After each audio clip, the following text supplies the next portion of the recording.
अस्सलाम वालेकुम, this is ODA foxtrot from defence outpost. तो JF-17 ब्लॉक 3 अपनी अब तक की सबसे सोफिस्टिकेटेड, कॉम्प्लेक्स और मॉडर्न एयर वॉरफेयर एक्सरसाइज के अंदर पार्ट लेने जा रहा है और किस तरह से ये पाकिस्तान एयरफोर्स के लिए और JF-17 प्रोग्राम के लिए एक अहम अचीवमेंट है, उसके ऊपर आज हम लोग बात करेंगे। लेकिन अगर आप लोगों ने अभी तक चैनल को सब्सक्राइब नहीं किया हुआ, please make sure to like this video and do subscribe to the channel. अब इस नहायत ही कंपेटिटिव एयर वॉरफेयर एक्सरसाइज को स्पीयर्स ऑफ विक्ट्री के नाम से जाना जाता है और मेनली इसको सऊदी अरब होल्ड करता है। पाकिस्तान एयरफोर्स पहले भी अपनी एयरक्राफ्ट के साथ इस एक्सरसाइज में एक्टिवली पार्ट ले चुकी है, लेकिन वहां पे डिफरेंस क्या था कि पहले हमारे F-16 पार्टिसिपेट करते रहे हैं या फिर हमारे ब्लॉक 2 एयरक्राफ्ट जो JF-17 के हैं वो पार्टिसिपेट कर रहे हैं। लेकिन इस साल स्पीयर्स ऑफ विक्ट्री 2025 के अंदर हमारे JF-17 ब्लॉक 3 पहली दफा पार्टिसिपेट कर रहे हैं। तो सऊदी अरब और पाकिस्तान के अलावा यहाँ पे United States, Greece, UK, France, Qatar, UAE और बहरीन जैसी कंट्रीज पार्टिसिपेट कर रही हैं। और पाकिस्तान को अगर अलहदा कर दें इस एक्सरसाइज से, तो इन तमाम कंट्रीज में एक जो कॉमनैलिटी है, जो कॉमन चीज है, वो ये है कि ये तमाम कंट्रीज अपने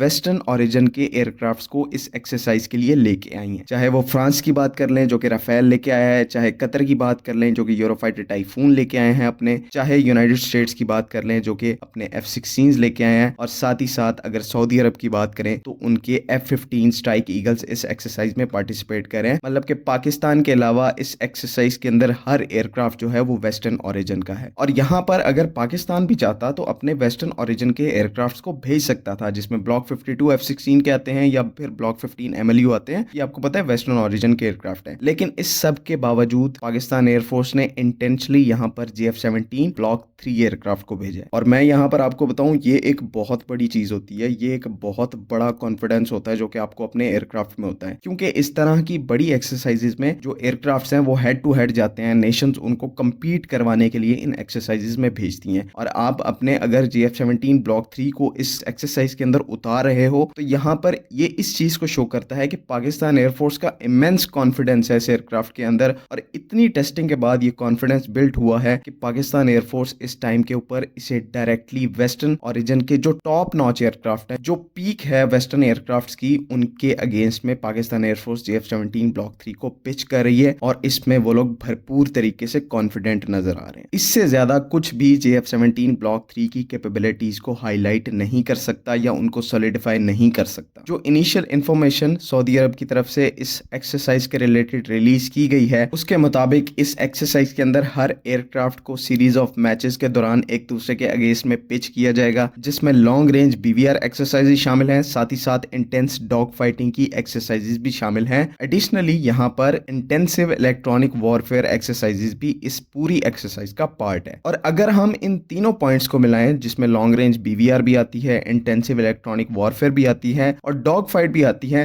तो इन तीनों पॉइंट्स के अंदर JF-17 ब्लॉक 3 जो है वो आपको टॉप नॉच परफॉर्मेंस निकाल के देता है। चाहे वो लॉन्ग रेंज BVR शूटर्स की एक्सरसाइज की बात कर लें, तो वहां पर ब्लॉक 3 के अंदर ईसा रेडार और एक्सटेंडेड रेंज की BVRs मौजूद हैं। चाहे आप इंटेंसिव इलेक्ट्रॉनिक वॉरफेयर की एक्सरसाइज में बात कर लें, तो ब्लॉक 3 के अंदर काफी एक्सेप्शनल जैमिंग पॉड्स हैं, साथ इसका इनबिल्ट इलेक्ट्रॉनिक वॉरफेयर स्वीट जो है वो एक और ही लेवल के ऊपर है। और साथ ही साथ इसके बाद आप अगर डॉग फाइटिंग की बात कर लें, तो हाईली मनूवरेबल होने के साथ साथ क्लोज रेंज में इसके पास PL-10E जैसी डेडली मिसाइल्स मौजूद हैं। और साथ ही साथ जो हेलमेट माउंटेड डिस्प्ले का कॉम्बिनेशन है वो डॉग फाइट में भी इसको काफी ज्यादा डेडली बनाता है। तो तीनों एरियाज के अंदर JF-17 ब्लॉक 3 को अगर आप किसी भी एयरक्राफ्ट के साथ पिच करेंगे, तो इसके अंदर आपको एक्सेप्शनल परफॉर्मेंस देखने को मिलेगी। और इस सब का जो एविडेंस है फिजिकल वर्ल्ड के अंदर, वो पाकिस्तान एयरफोर्स का कॉन्फिडेंस है इस एयरक्राफ्ट के अंदर कि उन्होंने वेस्टर्न ओरिजिन के टॉप नॉच एयरक्राफ्ट के अगेंस्ट में इसको पिच किया है, इसको वहां पर एक्सरसाइज के अंदर पार्टिसिपेट करने के लिए सेंड किया है। तो JF-17 थंडर पूरे प्रोग्राम के अंदर एक जो मैजिकल चीज है वो ये है कि एक तो हमने इस एयरक्राफ्ट को सक्सेसफुली पहले डेवलप किया, लेकिन उसी के साथ साथ अब अगर डेवलपमेंट के फेजेस में ये एडवांस लेवल के ऊपर है, दुनिया के बेस्ट एयरक्राफ्ट्स की कैपेबिलिटीज को मैच कर रहा है, तो हम लोग उसको कॉन्फिडेंटली शोकेस भी कर रहे हैं। हम सिर्फ पेपर के ऊपर बोस्ट नहीं कर रहे कि JF-17 पेपर के ऊपर बहुत अच्छा है, हम लोग इसको डायरेक्टली दुनिया के बेस्ट एयरक्राफ्ट के अगेंस्ट में कॉन्फिडेंटली पिच कर रहे हैं, जो कि काफी कम लोगों का होता है। आप अगर हमारे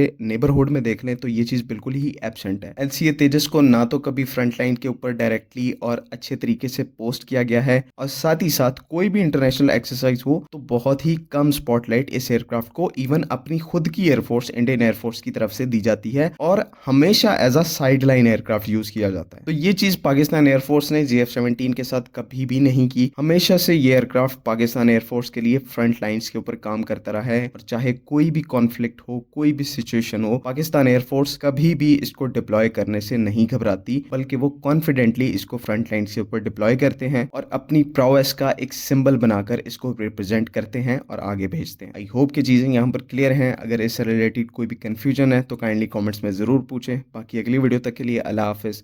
पाकिस्तान जिंदाबाद।